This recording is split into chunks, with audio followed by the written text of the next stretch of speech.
Hello everyone, welcome to my YouTube channel. मैं हूं मोनिका सैनी। आज हम सीखेंगे एक नए कॉन्सेप्ट के बारे में, interest on drawing. Interest on drawing से पहले हमें ड्राइंग के बारे में पता होना चाहिए कि ड्राइंग होता क्या है। ड्राइंग एक ऐसी अमाउंट होती है जो एक प्रोप्राइटर अपने पर्सनल यूज़ के लिए, जो एक मालिक अपने पर्सनल यूज़ के लिए बिजनेस से विड्रॉ करता है, ठीक है। और वो जो अमाउंट विड्रॉ करता है वो कैश की फॉर्म में भी हो सकता है और गुड्स की फॉर्म में भी हो सकता है। वो अपने पर्सनल यूज़ के लिए विड्रॉ करता है, ठीक है, तो उसे कहते हैं ड्राइंग। और उसके ऊपर जो एक बिजनेस होता है उस ड्राइंग के बदले में कुछ अमाउंट को चार्ज करता है। जो बिजनेस होता है वो प्रोप्राइटर से कुछ अमाउंट को चार्ज करेगा ड्राइंग के बदले में, उसे कहते हैं इंटरेस्ट, ठीक है, उसे इंटरेस्ट कहते हैं।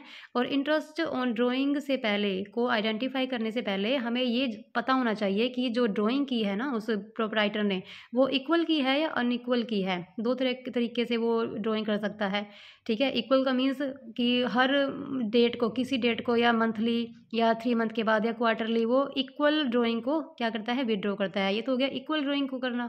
और एक होता है अनइक्वल, भी किसी भी डेट को वो ड्राइंग करता है और कुछ भी अमाउंट की ड्राइंग करता है, तो वो होता है अनइक्वल ड्राइंग, ठीक है। तो सबसे पहले हमें यही देखना पड़ता है, देखेंगे कि जो ड्राइंग की है प्रोप्राइटर ने वो इक्वल है या अनइक्वल है। तो इक्वल ड्राइंग के भी बहुत सारे मेथड हैं, उसको हम बहुत सारे जो मेथड होते हैं वो एप्लीकेबल होते हैं इसके इक्वल ड्राइंग के लिए, उसको हम आगे मतलब सीखेंगे। अभी हम देखो अनइक्वल ड्राइंग। अगर ड्राइंग अनइक्वल है मतलब डेट कोई अलग अलग डेट पर अलग अलग अमाउंट की उसने प्रोप्राइटर ने विड्रॉ किया है, तो उसके लिए देखो दो मेथड हैं, सिंपल मेथड और प्रोडक्ट मेथड। और ये दोनों मेथड इक्वल ड्राइंग के केस में भी लग सकते हैं, ठीक है। ये ज़रूरी नहीं है कि इसी अनइक्वल में ही लगेंगे, ये इक्वल में वाले में भी लग सकते हैं। देखो सिंपल मेथड का एक एग्जांपल दिया है यहाँ पे, इससे आपको अच्छे से क्लियर हो जाएगा। देखो चारों एक पार्टनर है जो विड्रॉ करता है। पार्टनर ने firm she withdraw the following amount during the year. देखो अलग अलग डेट को उसने विड्रॉ किया है, चारों ने, वो पार्टनर है उसने अलग अलग डेट को विड्रॉ किया है और अलग अलग अमाउंट विड्रॉ की है, ठीक है। और देखो आगे क्वेश्चन में क्या कह रहे हैं, इंटरेस्ट ऑन ड्राइंग। यहाँ पे इंटरेस्ट ऑन ड्राइंग लगाना है हमें 9% के रेट से, ठीक है। हमें कैलकुलेट करना है इंटरेस्ट ऑन ड्राइंग दोनों मेथड से, सिंपल मेथड से भी कैलकुलेट करना है और प्रोडक्ट मेथड से भी कैलकुलेट करना है। देखो सिंपल मेथड के लिए आपको क्या करना है, एक फॉर्मेट तैयार कर लेना है। अगर सिंपल मेथड सबसे पहले आपको लगाना पड़ेगा, ठीक है, लगाओगे तो उसके लिए आपको फॉर्मेट तैयार करना है और ऊपर डालोगे date, amount, period, interest. Date है जिस डेट को उसने किया है विड्रॉ, ठीक है। अमाउंट कितनी कितनी अमाउंट उसने विड्रॉ की है, पीरियड कितने कितने मंथ का इंटरेस्ट लगेगा उसके ऊपर, और इंटरेस्ट की रेट जो हमें कैलकुलेट करनी है, तो हमें ऐसे निकाल लेंगे। और प्रोडक्ट मेथड में भी सेम करना है हमें, डेट, अमाउंट, पीरियड और प्रोडक्ट, ठीक है। देखो मैं दोनों के बारे में बताती हूँ आपको। सबसे पहले देखो उसने चारों ने विड्रॉ किया है मई फर्स्ट को उसने विड्रॉ किया है, तो 20,000 की विड्रॉ किया है, ठीक है। ड्राइंग की है उसने 20,000 की, तो कितने मंथ बने, मई 1 से लेके मार्च 31, क्योंकि हमारा अकाउंटिंग ईयर 31 मार्च तक होता है, ठीक है, 31 मार्च तक होता है ना। तो देखो 31 मार्च तक कितने मंथ बने, मई 1 से लेके 31 मार्च तक बने 11 मंथ हमारे, ठीक है। तो उसके ऊपर 11 मंथ का हमें क्या लगाना है, इंटरेस्ट लगाना है। तो इसको देखो कैलकुलेट कैसे करेंगे, हर मंथ का हर ड्राइंग का अलग अलग हमें कैलकुलेट करना पड़ता है सिंपल मेथड में। ध्यान रखना इसका कि हर जितनी भी ड्राइंग की है और जिस डेट को ड्राइंग की है उनके लिए अलग अलग यहाँ पे हमें कैलकुलेशन करनी पड़ेगी।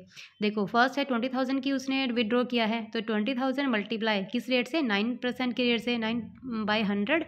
और कितने मंथ के लिए, 31 से मई 1 से 31 मार्च तक बने हैं हमारे 11 मंथ, तो 11/12।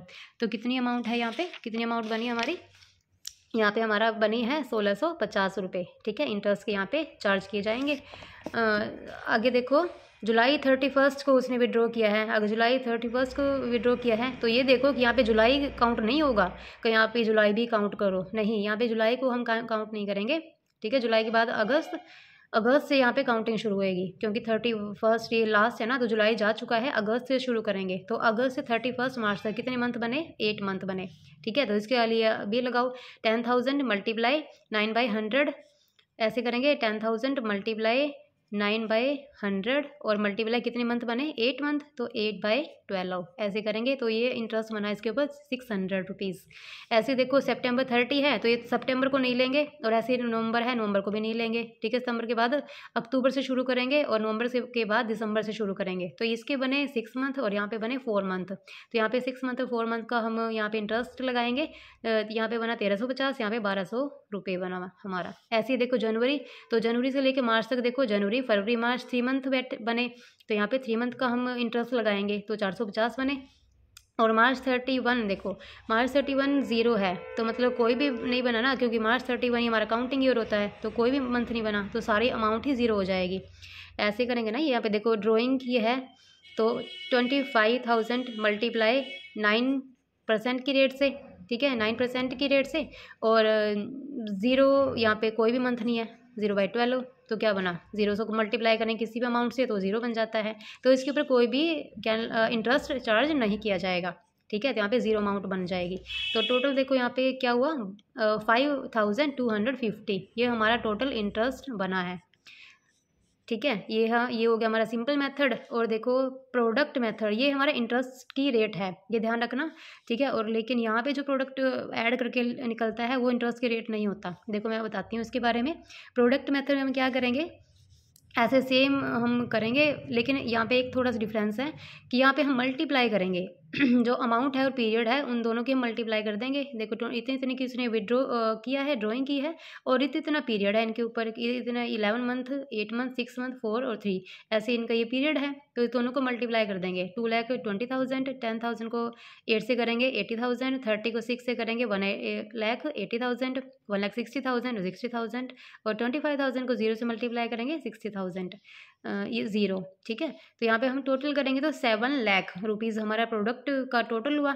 तो इसका फॉर्मूला क्या है, देखो ये ध्यान रखना है यहाँ पे कि आप ये गलती मत करना कि जैसे हमने सिंपल मेथड में किया है कि ये इंटरेस्ट की रेट है, लेकिन यहाँ पे ये इंटरेस्ट की रेट नहीं है, यह है टोटल प्रोडक्ट, ठीक है। टोटल प्रोडक्ट है ये, तो इसका मेथड होता है total product multiply rate of interest divided by 100, और इतना पीरियड होता है। यहाँ पे एक बात ध्यान रखनी है आपको, ये पीरियड फिक्स है। प्रोडक्ट मेथड में तो एक फिक्स रहता है 1/12, जैसे सिंपल मेथड में तो अलग अलग था, यहाँ पे 11 मंथ है तो 11/12 किया, 8 मंथ है 8/12 किया, 6 है तो 6/12 किया। लेकिन यहाँ पे जब ये प्रोडक्ट टोटल प्रोडक्ट करके फॉर्मूला लगाते हैं, फॉर्मूला यूज़ करते हैं, तो यहाँ पे जो पीरियड होता है वो हमें एक ही लगाना है। ये याद रखना है कि ये प्रोडक्ट मेथड में सिर्फ एक ही मंथ का हमें, एक ही पीरियड का हमें क्या लगाना है, इंटरेस्ट लगाना है, एक मंथ का, यही फिक्स होता है। तो इसको देखो 5250 दोनों का सेम आया, यहाँ भी 5250, यहाँ भी 5250, ठीक है। तो ये ऐसे आपको करना है। ये प्रोडक्ट मेथड है, सिंपल मेथड है, दोनों ही मेथड इजी है। अब आगे देखेंगे, हम आगे सीखेंगे जो इक्वल ड्राइंग करता है कि हर मंथ में वो इक्वल कर रहा है, हर 3 मंथ में वो इक्वल कर रहा है। इसके लिए बहुत सारे मेथड है, ठीक है, और बहुत ईजी है। मैं आपको आगे की वीडियो में इनके बारे में बताऊँगी।